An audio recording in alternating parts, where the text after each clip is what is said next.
بسم اللہ الرحمن الرحیم۔ حرف حرف حقیقت میں آج کا موضوع ہے کہانی۔ یہ جیون ایک کہانی ہے اور یہ کہانی بڑی پرانی ہے۔ پہلے بچے کے ساتھ ہی کہانی پیدا ہو گئی اور پھر کہانی سے کہانی اور پھر کہانیاں ہی کہانیاں۔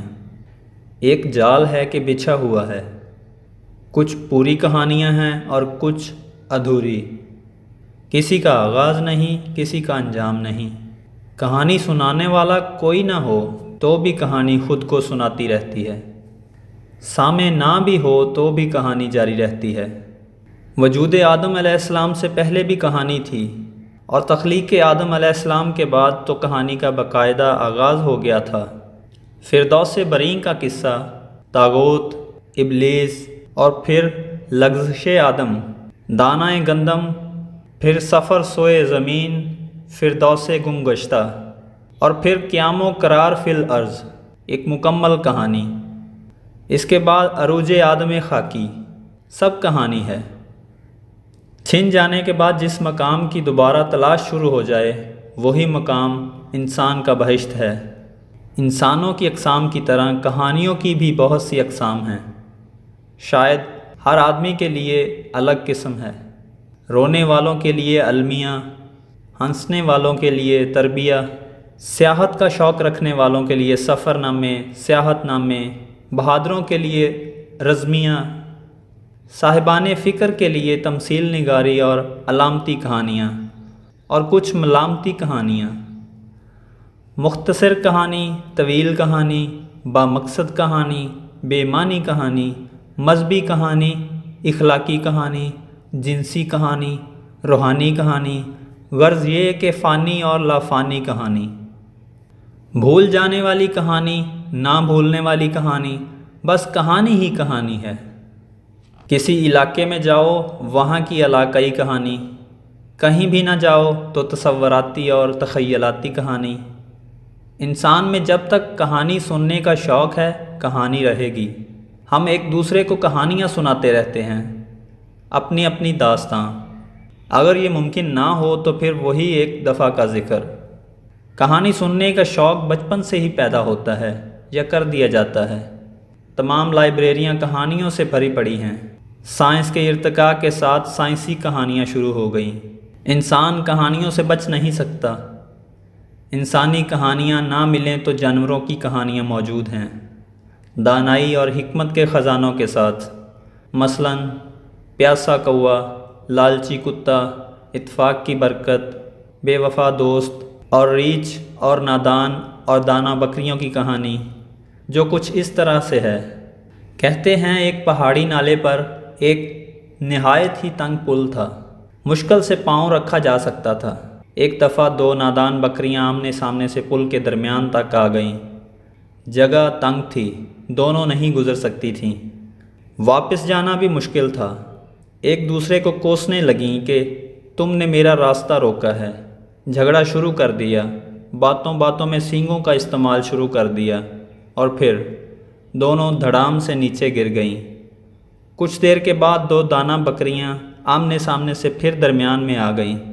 انہوں نے غصہ کرنے کی بجائے صورتحال کا جائزہ لیا، سینگوں کی بجائے عقل سے کام لیا، اور ایک بکری بیٹھ گئی اور دوسری نے اس کے اوپر سے گزر کر اپنی راہ لی۔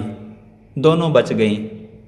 وہ دن گئے جب بچوں کو اسکولوں میں گلستان بوستان کی کہانیاں پڑھایا کرتے تھے اور نتیجہ یہ ہوتا تھا کہ با اخلاق معاشرہ پیدا ہوتا تھا۔ اور آج جو کچھ ہو رہا ہے ویڈیو کی کہانیوں کا اثر ہے۔ جنسی تشدد اور دہشت گردی پہلے فلموں میں دکھائی جاتی ہے اور پھر سماج میں اسے دیکھا جاتا ہے۔ جب ذہن پختہ ہو جائے تو اصلاح کا امکان کم ہو جاتا ہے۔ کہانی کے لیے ضروری ہے کہ اس میں ایک مرکزی خیال ہو۔ مثلاً پاکستان کی کہانی میں مرکزی خیال اقبال رحمۃ اللہ علیہ کا ہے۔ ایک مرکزی کردار بھی ہونا چاہیے جیسے قائد اعظم رحمۃ اللہ علیہ۔ ایک آغاز بھی ہو جیسے 1947۔ اس میں ایک ماحول بھی ہونا چاہیے، ہمارا ماحول۔ اگر اخبارات کچھ نہ بیان کریں تو کہانی میں ایک کلائمیکس بھی ہونا چاہیے۔ کلائمیکس یا نقطہ عروج اس مقام کو کہتے ہیں جس کے بعد یہ مقام نہیں رہتا۔ عروج ہمیشہ نہیں رہ سکتا۔ ہر حکمران اپنے دور کو عروج کا نقطہ سمجھتا ہے، یہ جانے بغیر کہ عروج کے بعد زوال ہوتا ہے۔ شکر ہے پاکستان نے ابھی عروج حاصل کرنا ہے، ہم ابھی راہ گزر میں ہیں۔ عروج کے حوالے سے ایک کہانی مشہور ہے۔ کہتے ہیں کسی خطے نے عروج حاصل کر لیا۔ یہ بہت قدیم زمانے کا ذکر ہے۔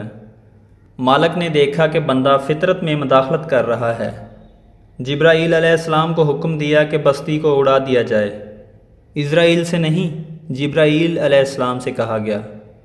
جبرائیل علیہ السلام نے عرض کی کہ اے مالک الملک، اجازت ہو تو میں ان لوگوں کے علم کا معیار دیکھ لوں۔ اجازت مل گئی۔ وہ گئے اور ایک گڈڑیے کو دیکھا کہ وہ جنگل میں بھیڑیں چرا رہا تھا۔ جبرائیل علیہ السلام انسانی لباس میں اس کے پاس پہنچے اور بولے، بھائی کچھ حساب لگانا جانتے ہو؟ وہ بولا ہاں، لیکن بہت کم۔ جبرائیل علیہ السلام نے کہا حساب لگاؤ۔ اس وقت جبرائیل علیہ السلام کہاں ہے؟ گڈڑیے نے چھڑی سے زمین پر 2-4 لکیریں کھینچیں اور کہا آسمان پر تو نہیں ہے۔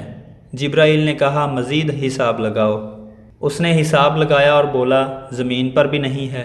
جبرائیل نے مزید حساب کے لیے کہا۔ وہ بولا بھائی یا تم جبرائیل ہو یا میں تو نہیں ہوں، بس تم ہی جبرائیل ہو۔ اس کے بعد بستی کو نابود کر دیا گیا۔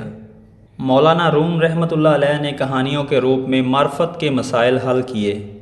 وہ علم باطن اور علم روح کے اظہار کے لیے کہانیاں لکھتے ہیں۔ وہ کہتے ہیں کہ اگر شوق مر جائے تو انسان کے زندہ رہنے کا کوئی فائدہ نہیں۔ عشق کو مولانا طبیب جملہ علت ہائے ماں کہتے ہیں۔ ان کی ہر کہانی پر مغز و پر سوز ہے۔ وہ درس باطن دے رہے ہیں اور کہانیاں بیان کر رہے ہیں، نقطے کھولتے چلے جاتے ہیں اور باطن کی وضاحت ہوتی چلی جاتی ہے۔ اقبال رحمۃ اللہ علیہ کو علم کا خزانہ پیر رومی رحمۃ اللہ علیہ کے فیض سے حاصل ہوا۔ رومی رحمۃ اللہ علیہ کہتے ہیں کہ مریض محبت کو اگر چارہ ساز سے نسبت قلبی نہ ہو تو سب چارہ سازی حجاب ہے۔ محبوب کا ہاتھ ہی دست شفا ہے، یہی عالم قوموں کا ہے۔ اگر قائد محبوب ہو تو ہر نسخہ شفا ہے، ورنہ بے تعلق ہجوم چارہ گراں مرض کے اضافے کا باعث بنتا ہے۔ ہم لوگ چارہ سازوں کے چنگل میں ہیں، قائدین کے نرغے میں آ گئی قوم۔ خدا لیڈروں سے بچائے، خدا لیڈر سے ملائے۔ بہرحال کہانیاں تعلیم و تبلیغ کے لیے بھی موضوع ہیں اور عرفان ذات کے لیے بھی۔ سیف الملوک کی کہانی ہے، ایک شاہزادے اور ایک پری کی، لیکن یہ داستان ہے خود آگہی کی منزلوں کی۔ یہ سیر ہے وادی حیرت کی، یہ بیان ہے فراق کے درد کا، بارگاہ حسن میں دل کی فریاد کا۔ میاں محمد صاحب رحمۃ اللہ علیہ نے رنگ بھر دیے ایک فرضی کہانی میں۔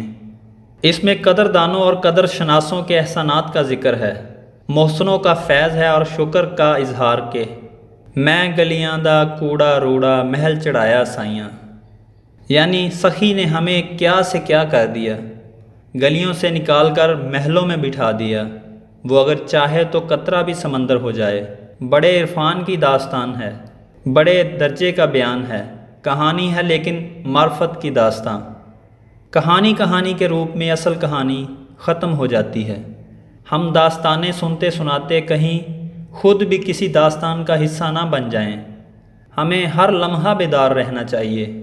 ہمارے ہاں بھی بڑے جادو بیان داستان گو موجود ہیں، غریبوں کو امیر ہونے کا کاذب، مستہ سنانے والے داستان گو غریبی میں مزید اضافہ کر کے رخصت ہو جاتے ہیں اور غریب دیکھتا رہ جاتا ہے بیچارہ۔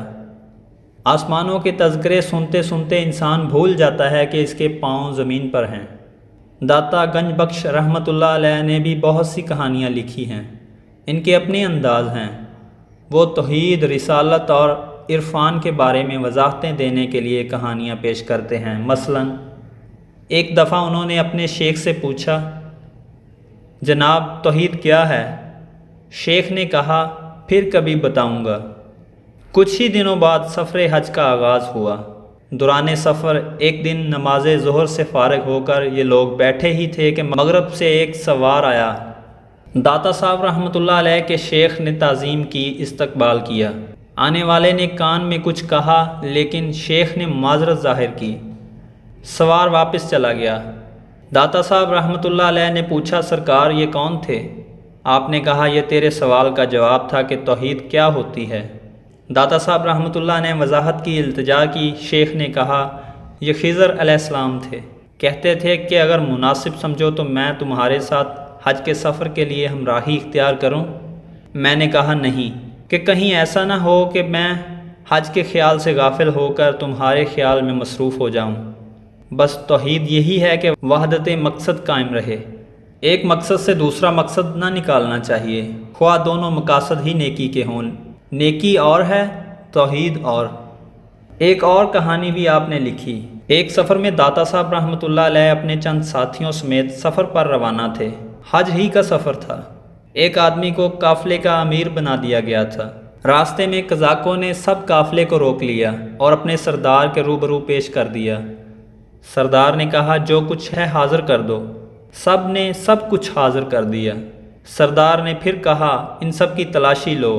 تلاشی لینے پر امیر قافلہ کے پاس خفیہ جیب میں سے کچھ اشرفیاں برآمد ہوئیں۔ ڈاکوؤں کے سردار نے حکم دیا کہ اسے قتل کر دیا جائے۔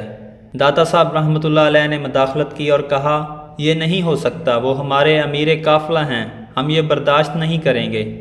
سردار نے کہا عجیب آدمی ہو، یہ کیسے ہو سکتا ہے کہ سچے آدمیوں کا امیر جھوٹا ہو؟ اسے چھوڑ دو واپس جانے کے لیے اور تم اپنا سفر جاری رکھو۔ ہم لوگ ڈاکو نہیں ہیں، ہم تو سرکاری ڈیوٹی والے لوگ ہیں، دودھ پانی الگ کرنے والے، حاجیوں کو توکل کی منزل عطا کرنے والے۔ آئندہ یاد رکھنا، سالار کارواں کے لیے ضروری ہے کہ وہ صادق ہو، امین ہو۔ جھوٹے سالاروں نے ہی تو ملت کا بیڑا غرق کر رکھا ہے۔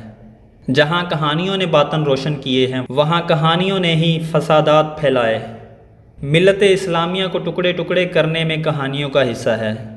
مثلا ایک دفعہ ایک آدمی نے دوسرے سے پوچھا بھائی آپ نے وہ کہانی سنی ہے؟ دوسرے نے کہا نہیں بھائی میں نے دوسری کہانی سن رکھی ہے۔ بس کہانی ختم ہو گئی۔ لیکن یہ کیا کہانی ہوئی؟ یہی تو بڑی کہانی ہے کہ ایک آدمی نے ایک کتاب پڑھ لی، وہ ایک فرقہ بن گیا۔ دوسرے نے دوسری کتاب پڑھ لی، وہ دوسرا فرقہ بن گیا۔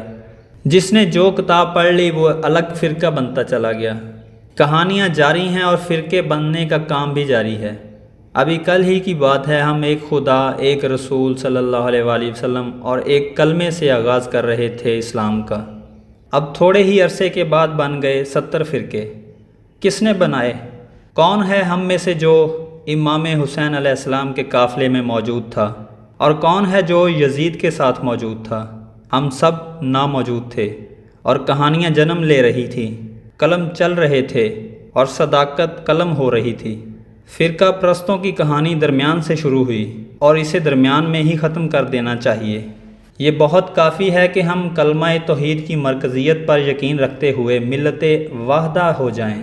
پاکستان کی کہانی جو اقبال رحمۃ اللہ علیہ کی بلند خیالی سے شروع ہوئی ہے، اسے بلند اقبالی حاصل ہونا چاہیے، ورنہ کچھ نہیں۔ شکریہ۔ اپنا بہت سا خیال رکھیے گا، انشاءاللہ اگلے موضوع کے ساتھ دوبارہ حاضر خدمت ہوں گے۔ تب تک کے لیے اللہ نگہبان۔